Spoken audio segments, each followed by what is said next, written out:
સુમિત વોરા આરબીએ પેનલમાંથી આજરોજ મેં પ્રમુખ પદની દાવેદારી નોંધાવી છે.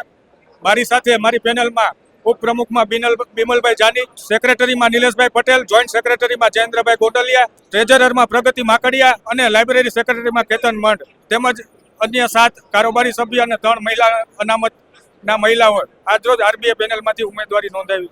અમે આરબીએ પેનલ કોઈ પ્રતિ આક્ષેપ કે આક્ષેપમાં પડવા માંગતા નથી. અમે કાર્યરત આખી પેનલ છીએ. બધા વકીલો જાણે છે કે ગયા વર્ષે અમે જે આરબીઆઈના હિતમાં એટલે રાજકોટ બાર એસોસિએશનના હિતમાં જે કામગીરી કરેલ છે તે બધા વકીલોને ખબર છે.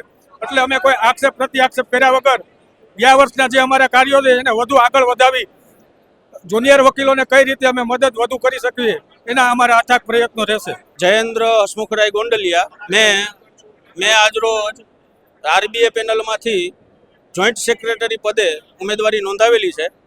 આજરોજ અમારા પેનલના સમગ્ર ઉમેદવારોને ઉત્સાહ વધારવા માટે આજરોજની આ જે જનસંખ્યા કે જે વકીલોનો ઉત્સાહ અને ઉત્સાહથી આખી પેનલને બહુમતીથી ચૂંટવાની એકમાત્ર નેમ સાથે આ સમગ્ર વકીલ પરિવાર જે આજરોજ અમારા સમક્ષ ખડે પગે છે, એનાથી આરબીએ પેનલને ચોક્કસ વિશ્વાસ છે કે આજરોજ જે જનસંખ્યા વકીલોની અમારી સાથે છે એ સંખ્યા 19 તારીખે એ પ્રકારે મતદાન કરાવશે અને મતદાન કરાવી આરબીએ પેનલને ચૂંટાવવા માટે પ્રયત્ન કરી જંગી બહુમતી અપાવશે એવી અપેક્ષા અમારી હોય. એનું કારણ આ જનસંખ્યા કોઈ બોલાવેલી કે કોઈ પણ પ્રકારના લોભ લાલચથી કે કોઈ પણ પ્રકારની એવી રેવડી પ્રકારની કોઈ આ જનસંખ્યા નથી.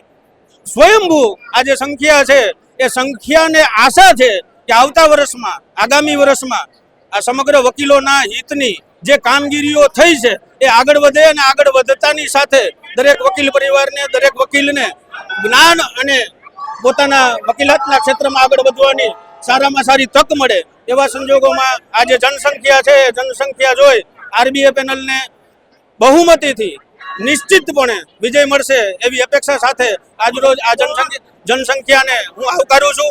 આ જનસંખ્યાને હું અભિવાદન કરું છું અને આ જનસંખ્યા 19 તારીખે જંગી બહુમતી અપાવશે એવી આશા વ્યક્ત કરું છું.